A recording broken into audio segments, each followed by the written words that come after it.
let's get into some ancient figures and not so ancient figures in history, what they had to say about happiness, what they thought. We're going to start with the Buddha. The Buddha. He basically had an emotional state theory, except extreme, like the monk state that we were talking about. So how he would describe this situation is life is pervaded by what's called dukkha. Dukkha. That includes like pain, mental distress, anxiety, any sort of general dissatisfaction with life. Dukkha.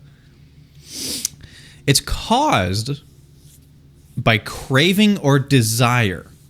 Basically, any state of feeling lack. Because if you want something, if you crave something, that means you currently are in a state of not having. And that's what the Buddha would say is all the problems in life. That's the problem of, that's what causes dukkha. It's wanting and not having. Yeah, just being in a state of want, being in a state of craving or desire. So he explicitly states happiness is not sensory pleasure, emotional states, or life satisfaction. So he says all three of these things are contingent and fragile. Yeah. So he has an emotional state theory, except the theory he has is you have to be able to be happy on your own terms, independent of anything that is contingent upon anything else. Anything that can be changing or can ebb and flow with time, any of that, any external states, all of that is fragile and can change. So if you were to hang your happiness hat on anything that can change, that means you're relying on something contingent. I don't remember where I heard it, but I heard somebody talk about this in terms of relationships. And they talked about how your happiness shouldn't be tied into, let's say, your marriage, because your marriage could fall apart. It should be tied to something more personal to yourself only. Yeah. It could be your marriage, let's say, could be a component of your happiness or a piece of the puzzle, but your primary satisfaction should not be in something that relies on somebody else still caring for you. Yeah, the Buddha takes that to its furthest degree, basically, is your happiness shouldn't rely on anything that can change. Anything that has the potential to basically control your happiness. So, according to the Buddha, the highest form of happiness is called nirvana. The total eradication of craving, existential dissatisfaction, and reaching a state that transcends pleasure and pain rather than being in a pleasurable state itself. This state being called nirvana. So yeah, he believes that through meditation and practice, you can achieve a state that is independent from mere states of pleasure or mere states of pain on their own. He believes that you can be independent of these things. You can transcend them. Basically, this is kind of the transcending of oneself. If you believe that you are a subject that can experience pain or can experience pleasure or something, and just simply merely observe pleasure and pain as just another passing feeling and don't associate it with yourself because there is no self to associate it with, it means that you no longer strive to be in a state that is no longer in pain. So if we're in pain, one of the reasons we hate pain is what the heck was that? Oh, did you just rub your microphone? Yeah, I was trying to be super sneaky about me drinking out of this drink, but my fucking sleeve just scratched all up against the. So being in a state of pain, one of the reasons we hate it is because of the sense of craving we have to not be in that state anymore. So craving a state of pleasure can be painful even when you're not in a state of pain because of the craving part. Right. Because of because of this part that the intermediary between the state you're in now and the state you want to be in is the painful part, not the pain itself. So if you can remove the craving of wanting to be in a different state than you currently are in, then you sort of reach this state of transcending pleasure and pain. This position above it. That's what the Buddha recommended to try and strive after. But that's allegedly that can only be achieved by many. That's monk stuff. That's monk stuff. You have to dedicate your life to meditation, and people. That's a commitment. Right. This is the extreme. This is a very far extreme.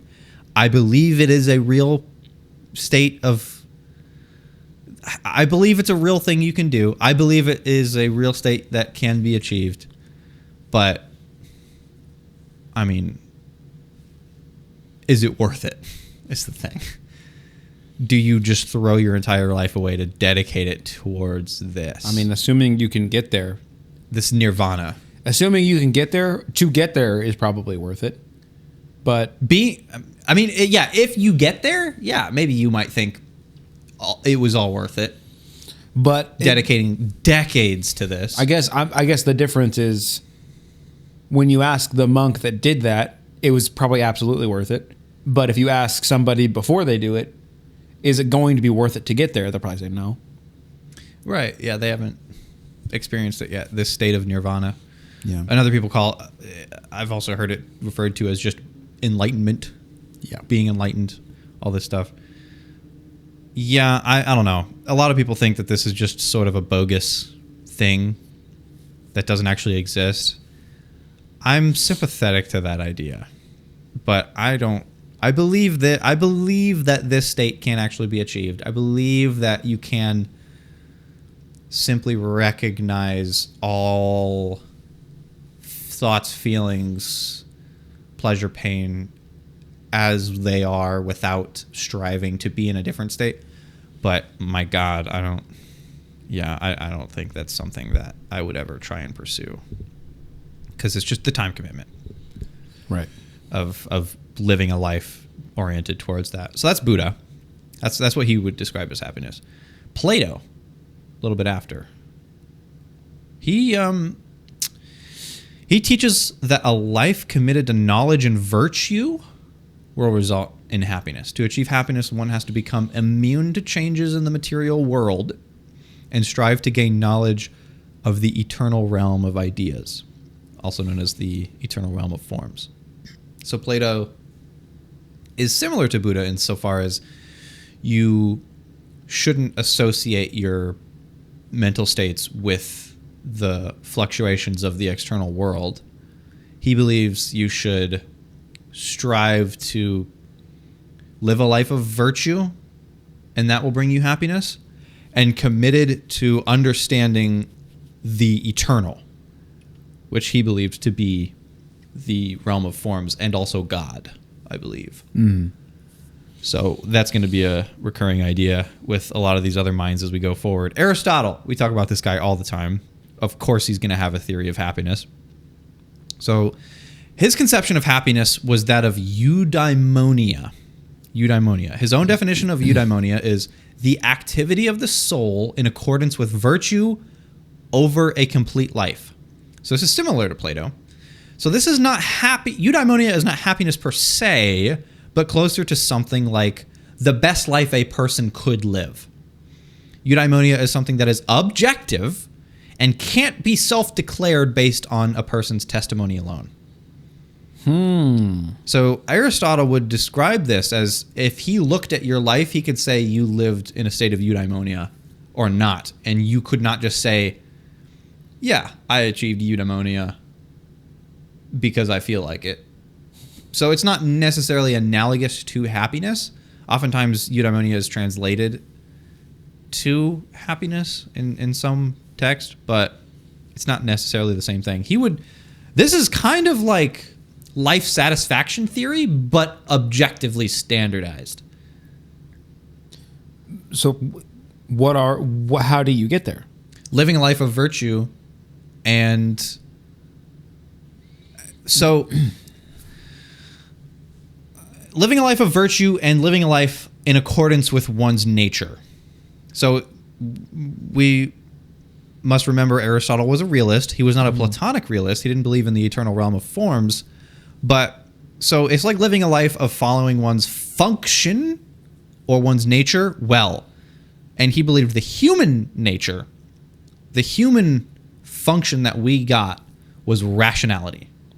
Something that human nature has that no other realist form gets was rationality. And in accordance with virtue over an entire life, being rational, that is what it would mean to live a eudaimonious life. And that would bring happiness along with it. So for virtuous Aristotle, and rational. Yeah. Living a life of virtue and being rational, basically. I mean, that's not terrible advice. No, I mean, and that's what I was thinking was it's like virtue, you could kind of chalk that up to, in a way, satisfaction. Virtue and satisfaction probably go in some ways hand in hand, depending on the person. Yeah. See, the problem is with eudaimonia is it's objective. Aristotle thought it to be objective, which includes the virtue part. So this is not virtuous as defined by Joseph Stalin, right? Right. Even though Joseph Stalin would think he probably lived a pretty virtuous life, or not, I don't really know much about him, but should he say he lived in eudaimonia, Aristotle would have been like, no, the frick, he didn't. Right. Of course he didn't. You didn't align with what objective virtue would be. Aristotle believed in God, right? Christianity didn't exist at this point, but he believed in God. Mm-hmm. So ethics was objective. So he believed basically living in a life of rational, ethical, virtuous behavior was eudaimonia. And even no matter what you feel like, you could hate your life, love it, whatever. Right. Yeah. You did live a life of eudaimonia, which came along with it Aristotle's view of happiness, even if you don't think so or not. I mean, I guess that's one of these things where it's like virtue and rationality. Okay, I like that, but it's if we're going to tack objectivity onto this, that's where it gets a little muddy. I think, especially specifically with virtue, being virtuous. Yeah, like I guess rationality. That's being a rational person doesn't necessarily have to have specific ideas tied to it. Not necessarily, I don't think. But virtuous? Yeah, then that does kind of have specific ideas. Yeah. That one's a little tough. I like where he's going with this, though. Yeah, I would say you'd be doing pretty good if somebody just told you be rational and be virtuous throughout your life. Most people would probably be pretty fine. Yeah. It'd be a pretty decent life. So, I don't think eudaimonia is too bad. I don't think eudaimonia is too bad. So, next we got Epicurus. What did he think about happiness? So, he taught the goal of life was to attain a state of tranquility, freedom from fear, and absence of bodily pain. not merely to transcend the feeling of pain, but to straight up avoid pain. So, to achieve this, he recommended an ascetic lifestyle. I just lost my point where I was reading. What are you doing? Where was I? He recommended an ascetic lifestyle, noble friendship, this is funny, and the avoidance of politics to live a life of happiness. I mean, I think individually some of those things on their own for some people might put you towards happiness, but That might get you there. I feel like that's a little too narrow scoped. Well, there's a lot of...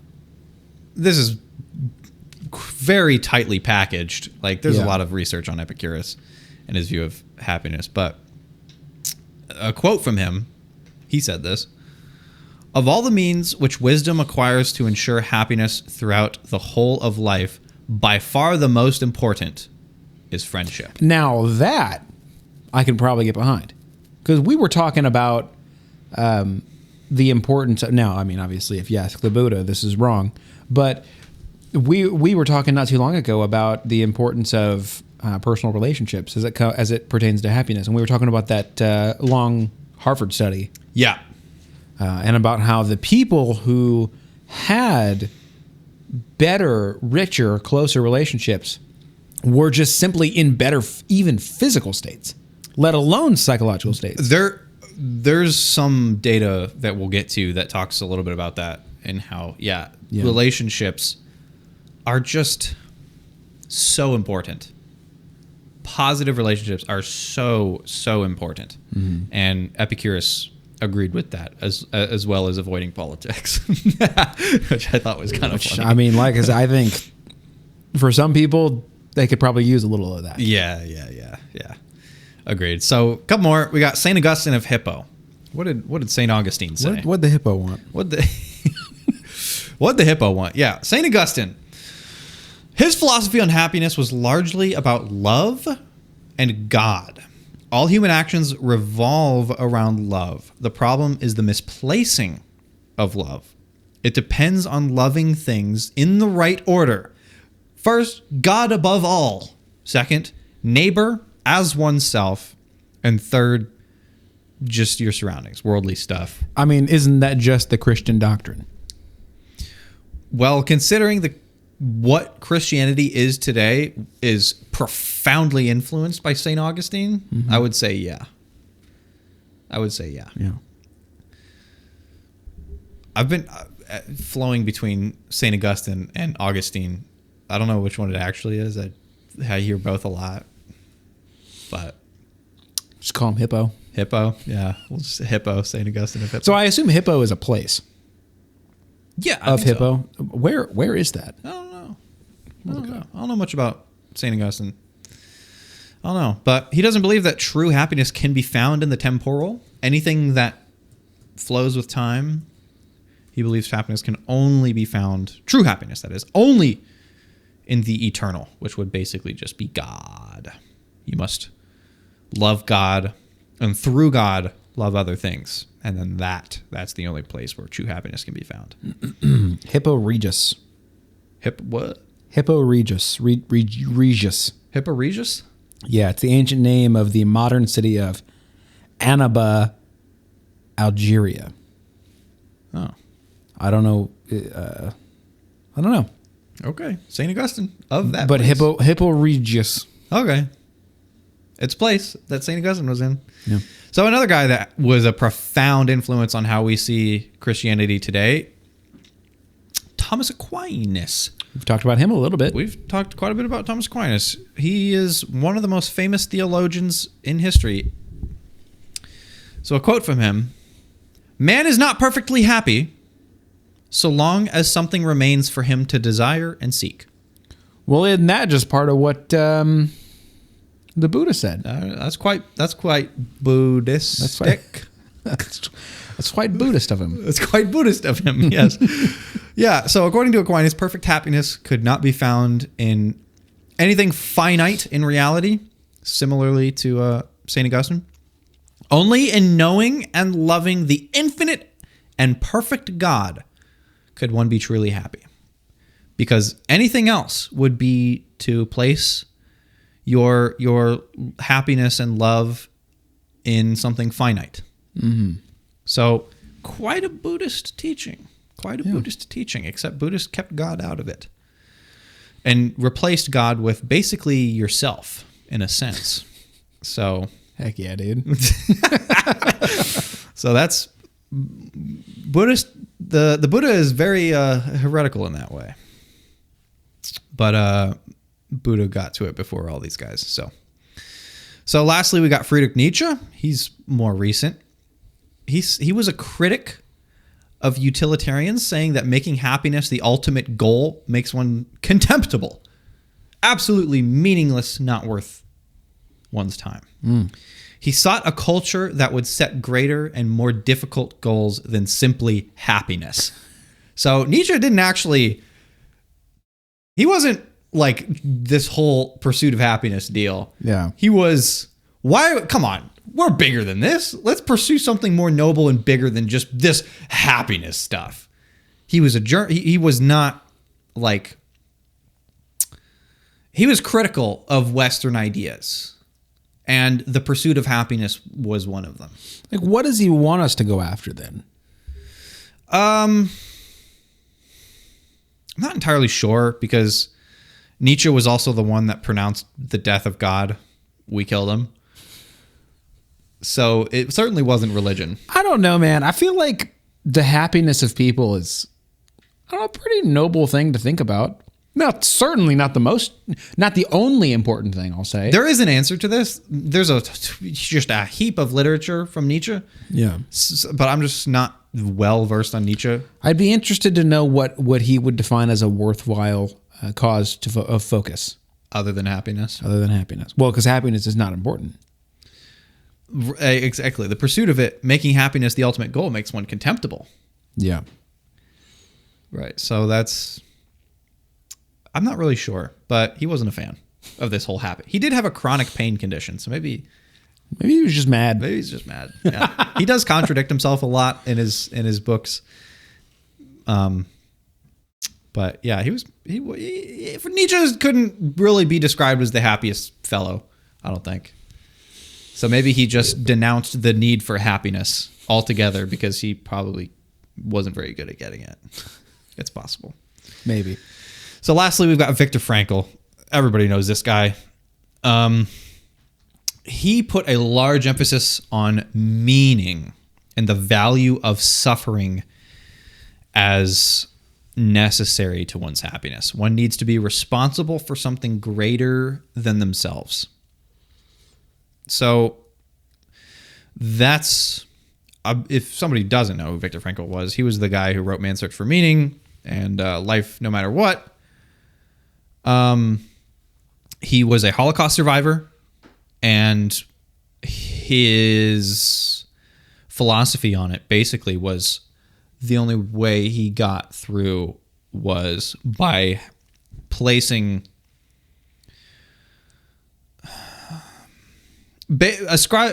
aspiring to something greater than himself, believing that he was he had a purpose that was beyond him. Mm-hmm. And that is a profoundly powerful way to motivate people, and give people a sense of meaning. Like the amount of, I stopped drinking because I believed in something greater than myself. Yeah. Or smoke or whatever, insert addiction here, because I started believing in the power of something more than me, because I stopped thinking that, I had the power to do this, and I gave up in a way and gave myself to something greater. That almost universally, that is a very powerful human trait, is the belief in something bigger than ourselves. Well, I mean, how influential are things like movements, right? Yeah. It's like people are more willing to attach themselves to an identity if there's a body of let's say, people that are moving in a direction or trying to make change it's more impactful and it draws more people. Because the cause is something bigger than the individual. Right. Right. Yeah. And I think that's like, this is the whole Alcoholics Anonymous program, is first accepting that you're powerless to change the situation. And it frickin' works. It frickin' works. Well, what better way to make sure somebody sees it through than just to be like, you can't do this on your own. You need me. Well, it's not necessarily you need me. You need help. That's what I'm saying. Yeah. Like looking at it through the lens of that specific organization, it's like you need this, and you can't do this on your own, basically. Yeah, but it works. It works. It works. It's really successful.